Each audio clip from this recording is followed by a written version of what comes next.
Chapter 11, Trueness. Every era has its problems when it comes to knowing Jesus.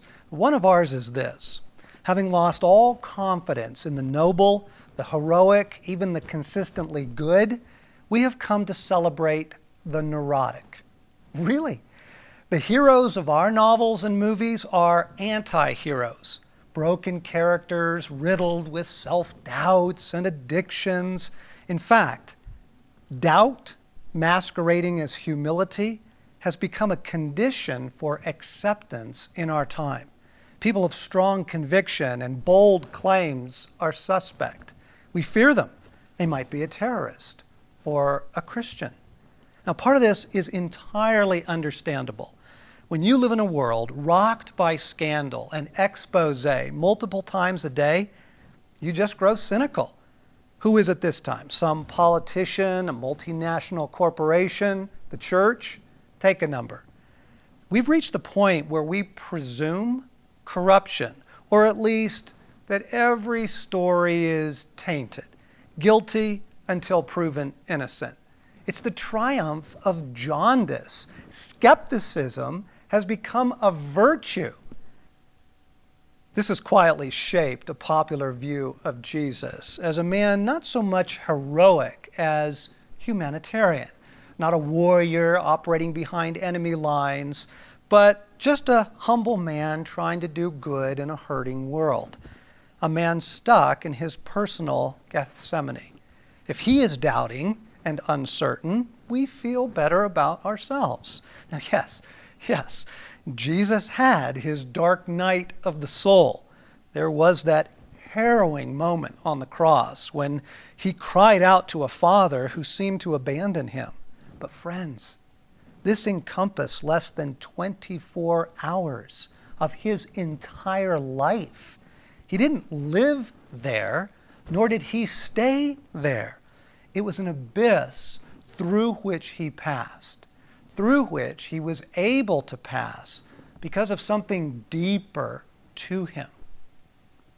When Jesus returns, mounted on a white horse, army by his side to end this horrific age and usher in the next, he is called by a name we haven't heard in the Gospels. That name is faithful and true. I saw heaven standing open, John wrote, and there before me was a white horse whose rider is called Faithful and True. By that point in the story, it is what he deserves to be called, and it is what the world needs to be reassured of too. Faithful and true. Qualities so rare in this carnival of masquerades that they'll take some unpacking to appreciate. Why did Nicodemus visit Jesus at night? Fear of what his peers would do if they found out. He wasn't alone in this. John says that many, even among the leaders, believed in him, but because of the Pharisees, they would not confess their faith for fear they would be put out of the synagogue. They chose job security over Jesus. This is a mighty powerful force. Even after their son is healed of blindness, and how grateful would a parent be?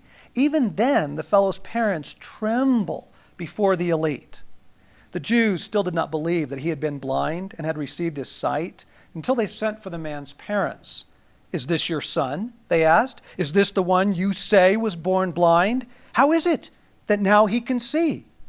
"We know he is our son," the parents answered, "and we know he was born blind, but how he can see now or who opened his eyes, we don't know. Ask him. He is of age. He will speak for himself."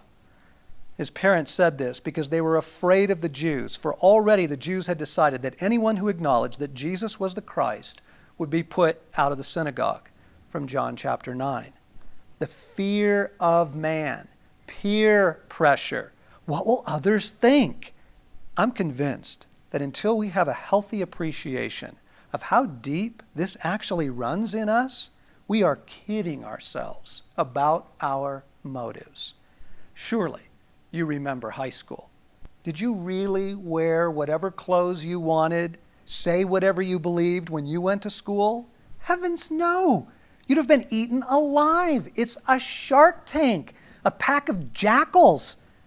One show of weakness, and you will be devoured by your own kind.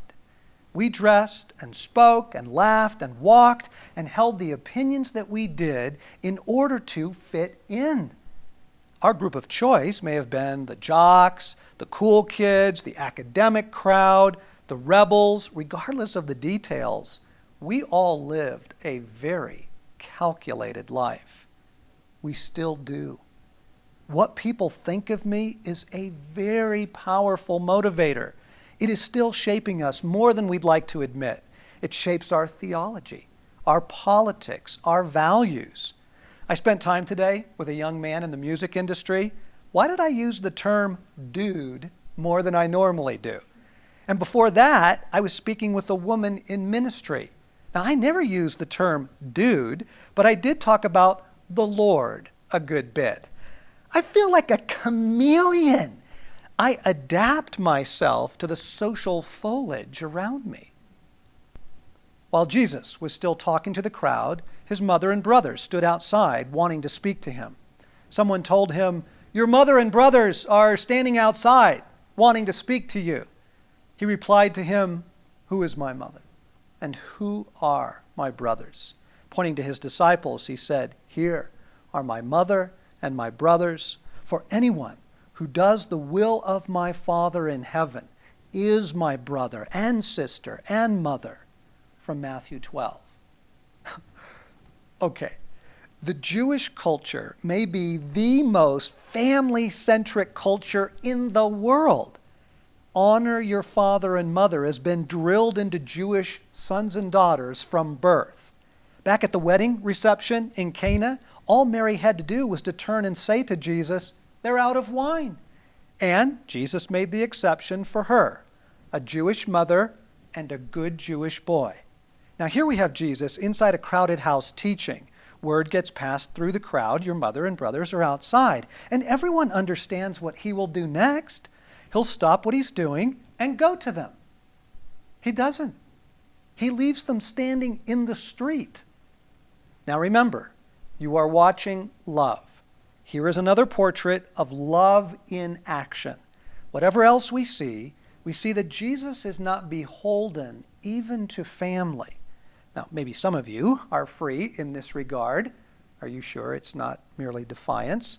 But for the rest of us, this is absolutely extraordinary. You're going to be here for Christmas this year, of course. You know how much it means to your mother. It's been 2 weeks since you called. Is everything all right?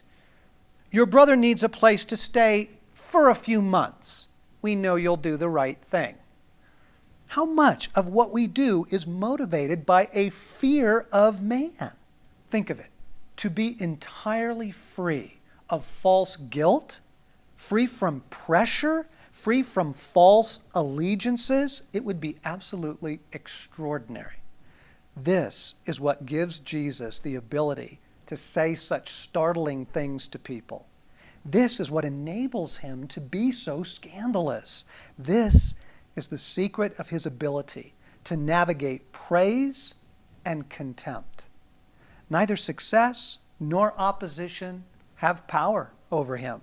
Jesus is the same man, the same personality through the whole swirling tempest.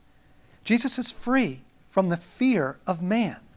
It is something more than integrity, though it certainly encompasses that. He is true. True to himself, true to his Father, true to what the moment most requires, true to love. In this forest of fig leaves, where you are never sure you are getting the true person, there is nothing false about Jesus. That alone makes me adore him.